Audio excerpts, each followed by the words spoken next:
Hello students, it's a video 11 of the chapter The Making of the Global World. Post war settlement और Bretton Woods institutions जो थे दो महायुद्धों के मिले आर्थिक अनुभव से जो इकोनॉमिस्ट और पॉलिटिशियंस थे यानी कि जो अर्थशास्त्री और राजनीतिज्ञ हैं और अर्थशास्त्री हैं ड्रू टू की लेसन उन्होंने क्या किया। दो अहम सबक हमें सीखने को मिले इंटर वॉर से। एक आर्थिक अनुभव हमें सीखने को मिला।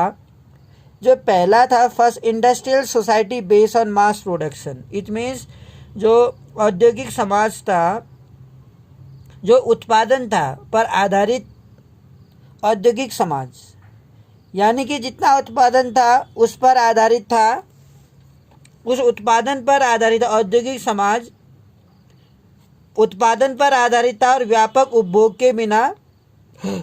लेकिन अगर उपभोग ही नहीं होता तो उसका उत्पादन करने का फ़ायदा क्या होता। मास कंजप्शन भी तो ज़रूरी था। There was a need for high and stable income. ठीक है, हमारे पास उत्पादन बहुत ज़्यादा किया इंडस्ट्रियल सोसाइटी के लिए, लेकिन अगर लोगों में कंजप्शन करने के लिए इनकम ही नहीं है तो क्या फ़ायदा। Income could not be stable. अगर there was a need for high and stable income, यह बहुत ज़रूरी आवश्यक था कि आमदनी काफ़ी ज़्यादा हो और स्थिर हो। अगर स्थिर नहीं होगी तो फिर रिसेशन में मुश्किलें होंगी। Income could not be stable if employment was unstable. और इनकम स्टेबल कभी नहीं हो सकती अगर एम्प्लॉयमेंट अनस्टेबल है। तो अगर रोज़गार ही परमानेंट ही नहीं है तो आप समझ सकते हैं जब किसी व्यक्ति का एम्प्लॉयमेंट ही परमानेंट नहीं है तो उसकी इनकम कहाँ से परमानेंट होगी। स्टेबल इनकम बहुत ज़रूरी था। स्थिर आय के लिए पूर्ण रोजगार भी ज़रूरी था।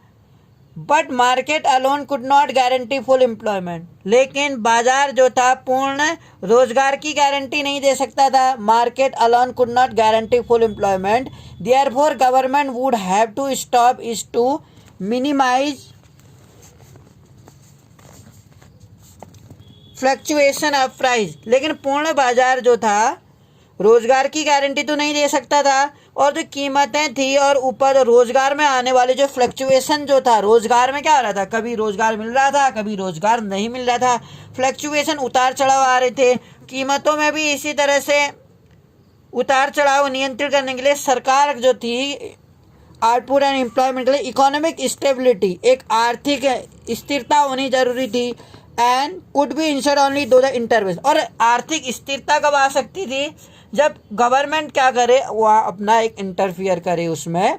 और जो सेकंड लेसन था, जो दूसरा सबक था रिलेटेड टू द कंट्रीज, वो कंट्री की इकोनॉमिक लिंक से रिलेटेड था विथ द आउटसाइड वर्ल्ड, जो एक आउटसाइड वर्ल्ड के लिए ज़रूरी था।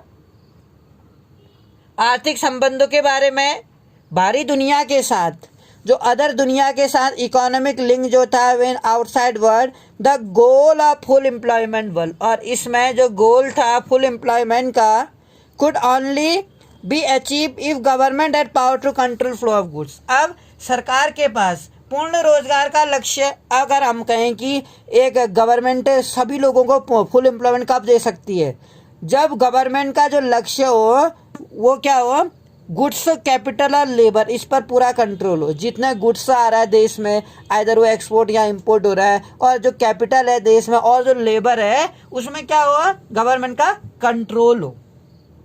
क्योंकि इसको नियंत्रित करना, कंट्रोल करना बहुत ज़रूरी है था गवर्नमेंट के लिए, तभी फुल एम्प्लॉयमेंट का टारगेट पूरा किया जा सकता था।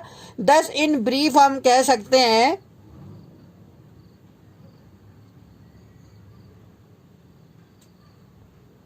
द मेन एम जो था, जो अंतर्राष्ट्रीय आर्थिक व्यवस्था थी, द मेन एम है पोस्ट वॉर, इस युद्ध का जो अगर हम कहें युद्ध, तो अंतर्राष्ट्रीय आर्थिक व्यवस्था का मुख्य उद्देश्य था कि औद्योगिक विश्व में आर्थिक स्थिरता, एक इकोनॉमिक स्टेबिलिटी आए, आर्थिक स्थिरता आए और लोगों को पूर्ण रोजगार मिले, पूर्ण रोजगार बनाए रखा जाए। तो इसके लिए क्या किया गया, इसके लिए एक फ्रेमवर्क बनाया गया जुलाई 1944 में। Framework was agree up to United Nation. United Nation में ब्रेटन वुड्स नामक स्थान पर, एक ब्रेटन वुड्स नामक की एक जगह थी, कहाँ पर थी? अमेरिका में ब्रेटन वुड्स नामक न्यू हैम्पशर में यूएसए में ब्रेटन वुड्स नामक जगह पर एक मीटिंग आयोजित की गई 1944 में। मौद्रिक के वित्तीय सम्मेलन पर यह मीटिंग थी।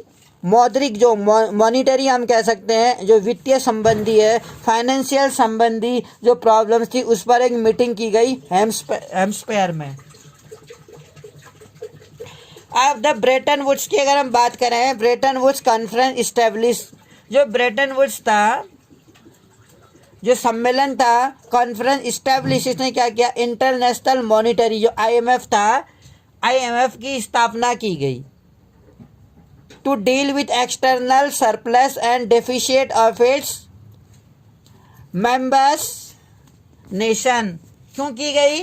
सदस्य देशों के विदेशी व्यापार में, जो विदेशी व्यापार होता था उसमें लाभ और घाटे से निपटने के लिए, जो लाभ और घाटा होता था, जो ब्रेटन वुड कॉन्फ्रेंस की गई थी। क्यों स्टैब्लिश की गई थी? इंटरनेशनल मॉनिटरी फंड क्यों बनाया गया था?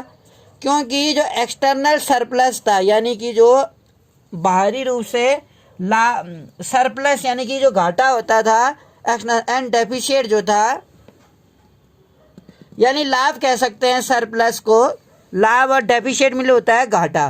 जो लाभ और घाटा था इसके नेशंस को, उससे उबारने के लिए, इसीलिए एक international bank for reconstruction and development, यानी कि अंतर्राष्ट्रीय बैंक किसके लिए? पुनर्निर्माण का अंतर्राष्ट्रीय बैंक और जो विकास था, जिसको वर्ल्ड बैंक के नाम से भी जाना जाता है, इसको सेटअप किया गया।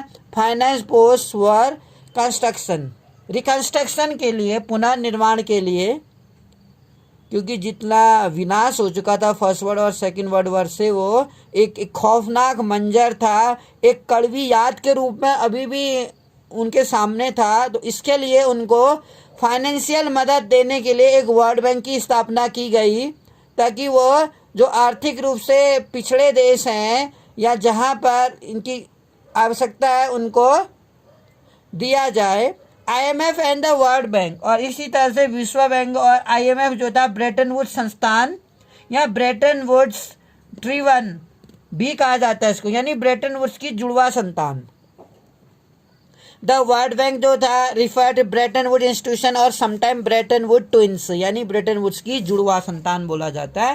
पोस्ट वॉर जो इंटरनेशनल, इसी आधार पर जो post war international economic system, अंतर्राष्ट्रीय आर्थिक पद्धति थी, is also often this Bretton Woods system के नाम से भी जाना, क्योंकि ब्रेटन वुड्स के तहत ही जो हैम्पशायर जगह थी, उस हैम्पशायर में एक फ्रेमवर्क के तहत सम्मेलन हुआ था हैम्पशायर नामक के ब्रेटन वुड्स नामक स्थान पर।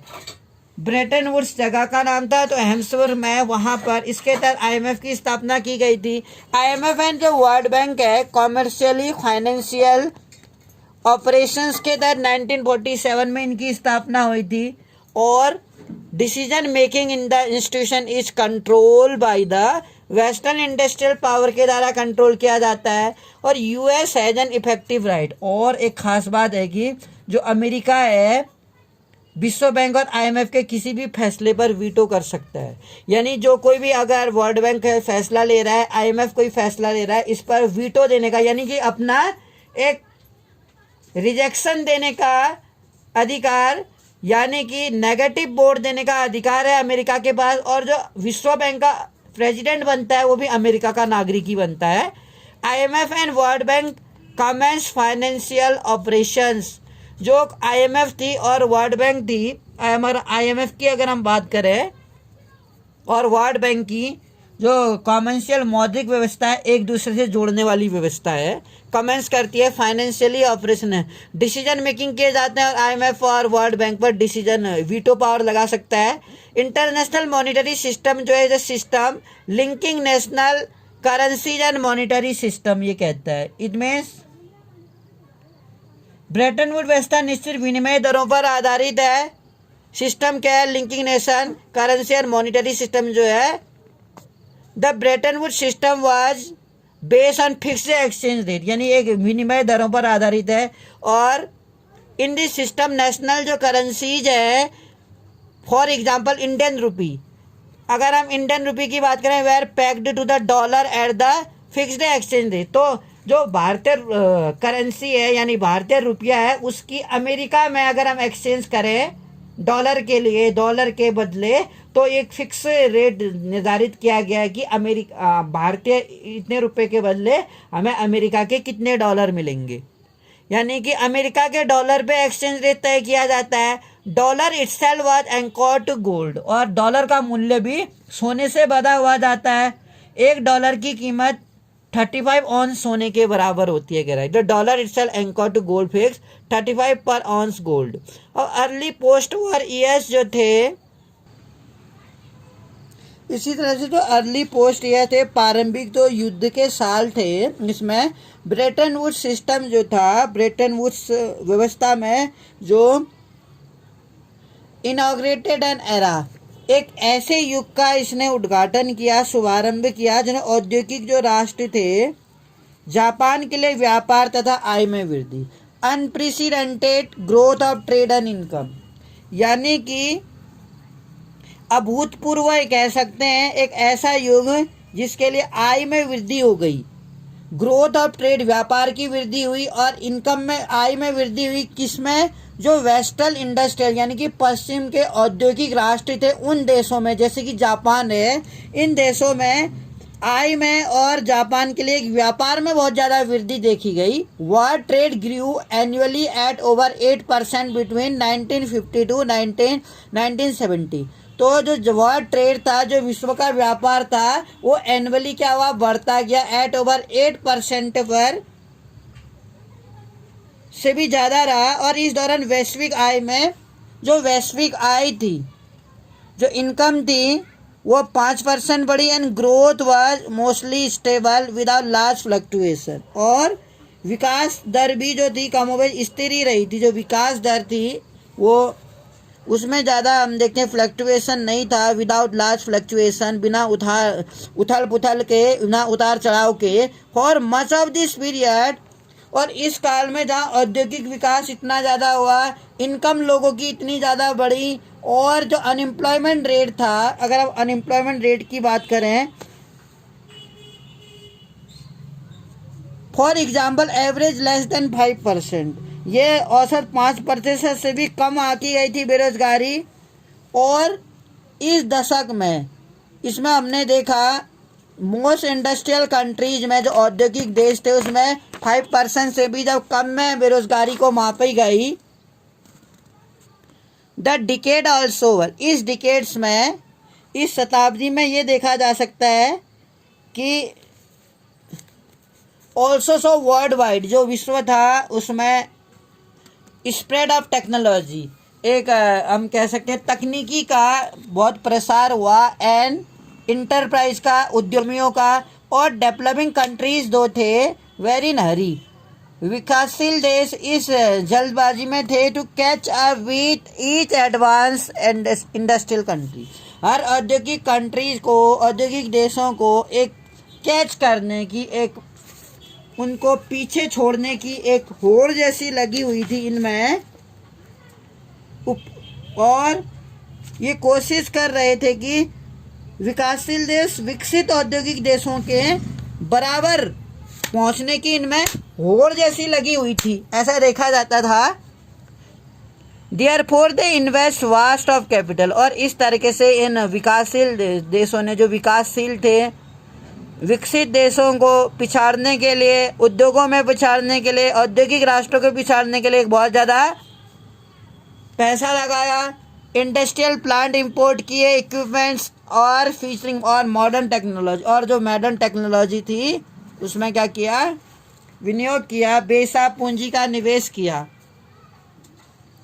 इस तरह से हम नेक्स्ट पढ़ेंगे कि किस तरीके से दो डीकोलोनाइजेशन और इंडिपेंडेंस, हम अगर देखेंगे कि कैसे एक देश में डीकोलोनाइजेशन हुआ,